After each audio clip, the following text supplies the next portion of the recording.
everyone, and welcome back to my YouTube channel. My name is Precious, and if this is your first time here, welcome to my channel. Also, Happy New Year, welcome to 2023. I hope this is an awesome year for you and your friends and family, and I hope all your heart desires are fulfilled in this year and beyond. So, I wouldn't say this is a reintroduction because I really just started off my YouTube channel about 6 or 7 months ago. But as at September 2022, that was my last post for the year, because in that video I did state that I was moving and I was still house hunting, and that was going to be my last video in my previous apartment. So from September to January 6th today, it's been 4 months and a lot has happened. A lot has really happened. So I just came on here. I wanted to do like a where have you been live updates and all that. I just wanted to talk basically because I realized my videos I haven't really done a full sit down to just talk to you guys and all. Yeah, so basically, so what has been happening, as of September I had to move out of my apartment. Everyone in the building had to leave, and I had started house hunting earlier, like 3 or 4 months before then, but I just wasn't seeing anything that I wanted. So I decided, you know what, it's crunch time, you need to move out. I contacted a moving company, and yeah, we worked very well. They were awesome, they were amazing. They're called Metropolitan Services. I just searched like storage company, storage facility on Instagram, and they came up, and I did reach out to a few others, but they were the ones who were super responsive.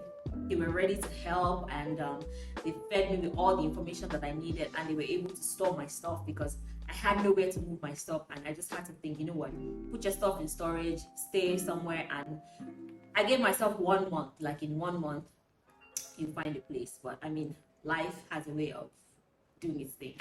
So after I had moved, I packed up my stuff, and when they came to get my stuff, they were like, oh, you actually did a lot more than you should have, because there were some things that they were supposed to pack up for me and all that. So I was like, okay, that's fine. They packed it up, they took it away, and on the last day in my house, I was so sad. I cried so much because oh my god, I really liked my old apartment. It was affordable, it was very accessible, I had everything I needed. Like, maintaining the house was really affordable, and yeah, it was just perfect for me and what I needed at that time in my life.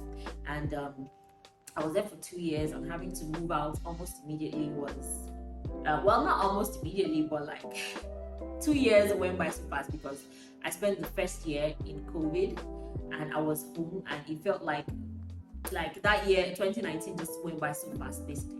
So 2020 went by so fast. So I put my stuff in storage. I started staying with a friend, and when I moved in with my friend, I took the first 1 week to just, you know what, just rest. You've done so much, you've packed, you're tired. I was so burnt out, and I was still working at the time.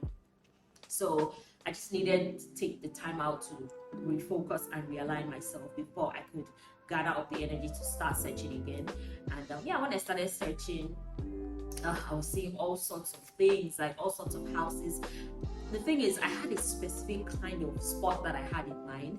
I wanted a place that was like, I didn't care if it was a brand new building or something, but you know, when you move into a house and you can see that there's enough space and you don't have to do a lot of work to spruce it up. I didn't want a house, because my last house, I had to do quite a lot of work.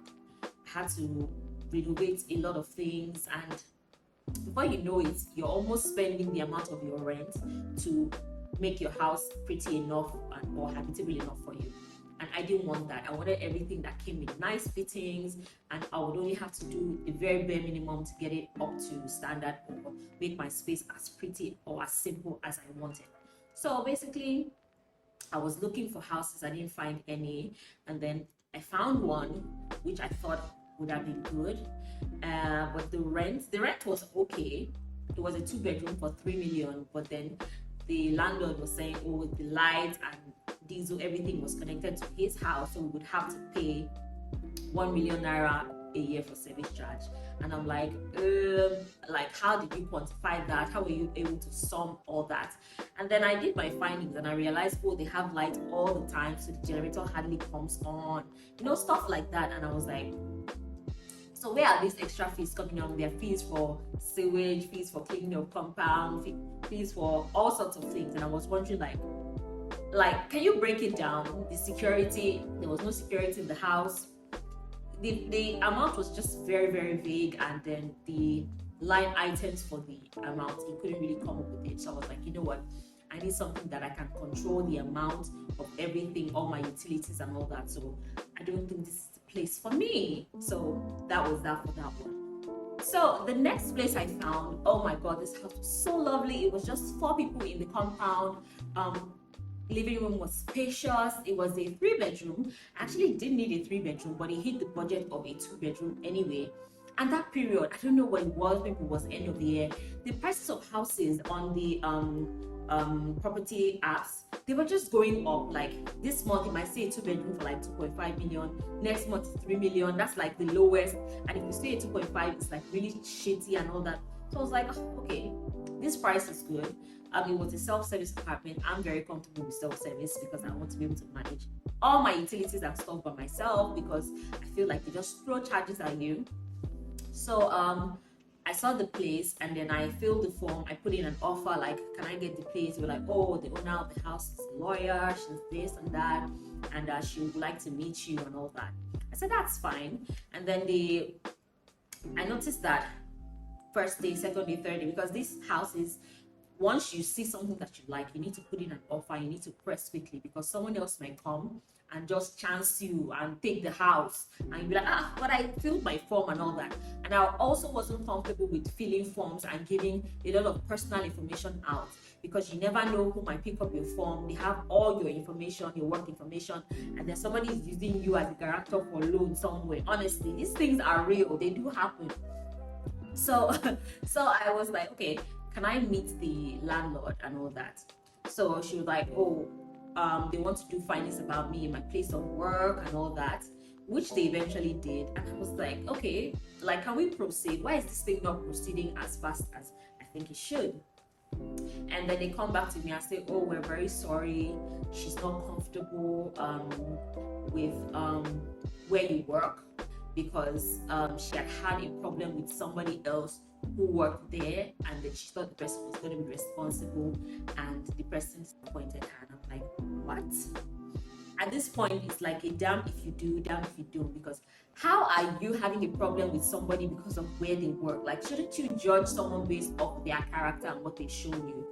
And they were like, oh, apparently, well, so the story was, when the guy put in the offer for the house, he did put in his work information, but he had been fired or resigned, so he just used that to get into the house. And when it was time to pay the next rent, he was out of the job, he couldn't afford the house anymore, so he kept stalling, he kept asking for extensions and all that. And the guy basically snuck out of the house one night, packed his things and left, and they never saw him.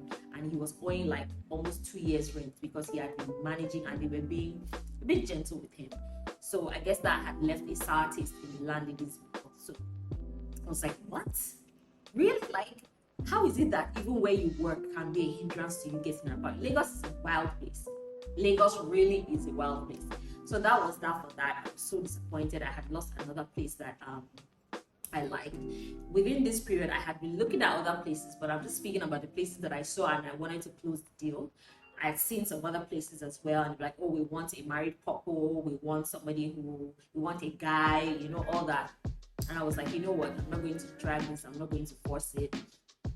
And another place that I saw, so I'm getting close to the end of this. So the next place I saw was a 3-bedroom. The place was nice. It was a bit too small. The kitchen was like non-existent. My fridge, the fridge that I own, couldn't even fit in there. But it was a 3-bedroom, but it was a very portable 3-bedroom. You know how you can open the front door and you peep in and you can see like the living room, the kitchen, like all the rooms. And I like space, like I like to be able to sashay around my house, you know. So I had that on hold while I was still dealing with this other house with the whole when you walk issue. And then when I lost that, I was like, you know what, I'm just tired. I'm tired. I don't want to go through this again. So they sent me the form, I filled it, and they were like, oh, can we get like a male guarantor or something? I'm like, what do you mean? Why do you need a male guarantor? Like, you have all my information. They're like, oh, we need a man to stand in for you because the landlord might not be okay with a lady moving in. And I'm like, oh, here we go again. Like, why does this keep happening? Like, it's so unfair. And I know a lot of people that are households that are dealing with that. They're like, why do you feel like every young lady is responsible? Why can't I stand for myself? Like, if you need my dad, I can reach out to my dad or something. But why should I get a random guy or a colleague or someone? They're not the one paying the house rent. I am the one that's going to pay it anyway. So anyway, moving on, I was able to sort that out. I said, you know what? This is my information. You either take it or you leave it. I'm not getting anyone to step in to represent me. I can represent myself. And I spoke to the landlord, and he seemed like a very sensible person. And he was like, okay, fine, as long as you're coming and you're not going to give us trouble. I'm like, trouble is not me. Like, I mind my business, I move in, I go to work, I come back, I go out, I come back. You never see me loitering around the compound or even trying to make friends with neighbors because it's just not who I am. I mean, I'm friendly because in case of an emergency, you need somebody to come and save you. But like, I'm not the kind of person that will go knocking on doors trying to be overly friendly. Yeah. So I paid for that house. There were still some renovations that needed to be done. So they said, oh, give us 2 weeks and we'll sort that out. And I said, okay, fine. As at this time, I was still at my friend's place. This was like 6 or 7 weeks in. I'm telling you, I had 1 month in mind, but I ended up staying out of a home, or ended up not finding a house for like 7 weeks to 8 weeks or 2 months thereabouts. So at this point, they're working on the house. I'm going in to check what they've done. They were changing light switches, changing the color of the house. I wanted white walls and all that. But deep down, I knew I really wasn't comfortable with that house because I took it under duress, so to say. I was thinking, oh, so where will I keep my fridge? Like, will I use the third room as a makeshift kitchen? Because my kitchen utensils couldn't even fit there. It was really small. You know, it was like a starter house for someone who didn't really have a lot of stuff, and you would use that house to start buying stuff. I had already had stuff like furniture, equipment, electronics, and all that. So trying to fit my things in there was a bit of a hassle. But I was like, you know what? Enough is enough. You need to get your own place. You need to move in. You need to settle down. At that point, so funny story and funny twist.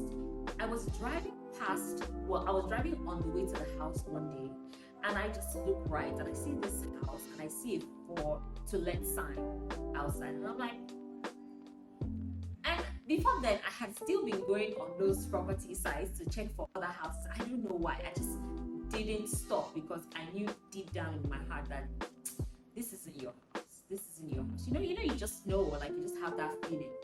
So I said, you know what, it wouldn't hurt. Why don't you just park and knock on the door? Most times you have to go to these houses with an agent, but I wasn't with that agent, I was just passing by. So I said, let me go in, let me see what it's looking like. And when I went into the house, oh my God, this house was massive. It was a 2-bedroom. It was a big kitchen. It had a pantry. It was self-service.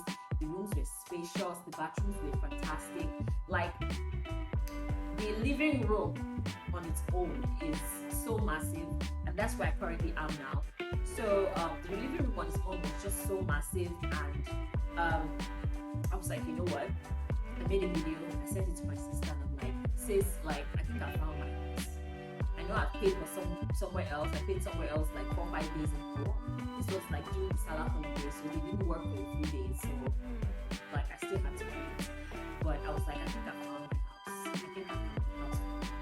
So she's like, if you really like it and if you feel you're fine with it, just call them and let them know that you want to take it. So I called the caretaker and I explained the situation to her. She was like, oh, okay, I understand that. Well, she even knows the house where I'm moving into because it was just really off the curve from where I had originally planned to move into. So we spoke, and she was like, okay, fine, let me introduce you to the landlord and you can speak to him, because at that point I was thinking, you know what, I have to get my money back and I have to knock this house down, and it shouldn't be a problem. Like, if I meet the other people for the house and tell them, oh, I found somewhere else, please could you find someone else to take the house, and then they will just refund me, and like, it will be a smooth transition. So that day I told the guy that I found somewhere else. I hope you don't mind, don't be upset, but this house really isn't for me, and I was really taking it stressed out, and I was tired of looking for a house. He was like, hey, that's fine, that shouldn't be a problem and all that. So I got the landlord's number. The next day I met him, and he was like, okay, that's fine, no problem. The house was just no hassle. It was so easy. Like, I think that was the easiest conversation I had ever had with the landlord. Just to show you that it was meant to be that house. This house was meant to be mine. I met him. I told him, oh, I had already paid for somewhere, but I needed to get my money back. And he was like, okay, that's fine. So I'll give you 2 weeks, and I'll take the to let sign down, so nobody knows that this place is up for rent. And I was like, what? I had never experienced that kind of kindness from a stranger. So I just knew, you know what, this is meant to be. This is your house. You know how they say when something is yours, all the stars will align, everything will fall into place. That was exactly what it was. They took the to let sign down. The guy locked the house up, took the key. He said, go and sort out your issues with the other house, go and get your money back, and when you do that, pay up. The house is yours. But he wasn't in a hurry to let the house go anyway, so it wasn't like press for cash or anything. I was like, yeah. God. So it did take a while. Long story short, they tried to swindle me off a large sum of money, 20% total amount I paid for the other house, and I said no way. I was ready to part with 5% because they had to get another agent to list the house up, and then when the agent lists the house up, get a tenant, so the agent will get their own cut, because the agent that I used for that house had taken his own cut anyway, and he had gone, and he wasn't going to be the same person anyway. So I was like, that's fine, but we eventually settled on 10%. I was really pissed off, but yeah, I had to let 10% go of the rent, and I was able to quickly get the money and pay for this one. And ever since I moved in here, it's just been ease, honestly. Any little issue I have, like, the landlord is so chill, he's always willing to help. He does live here, but he's like a mouse. He doesn't make any noise, he's so quiet. He doesn't bother me. Like, you know how people have issues with living with their landlords, but this one, I'm even the one that even sends him messages like, hello sir, how are you doing, Merry Christmas and all that, because he's just always quiet. But I'm really happy now. I feel settled. House hunting is no joke. Honestly, house hunting is no joke. At a point, I was frustrated. I felt violated, insulted, all the terms you can think of. That was how I felt, because I was like, why is this happening to me? What is all this stress? Like, this should be seamless. And I know that I did have really high standards and taste for what I wanted, but it just seemed like, why is it so hard to find something decent? I shouldn't have this much trouble finding a decent space. But yeah, that's that for that. I had a fantastic December. So I moved in late October, early November. I was still settling in. I didn't even get to set up my Christmas tree or Christmas decorations because it really wasn't priority. I needed to do a lot more things than set up for Christmas and then start tearing down in the new year, while a lot of things hadn't been handled. But yeah, so that's what I've been doing. I've been working as well, and just trying to get myself together, trying to get myself comfortable in this space. And I was like, you know what, this is the new year, you're not gonna slack, you have a nicer space now, you have more room, I have no excuses, so you have to settle in and have fun with YouTube. And yeah, so basically that's where I've been, what I've been doing.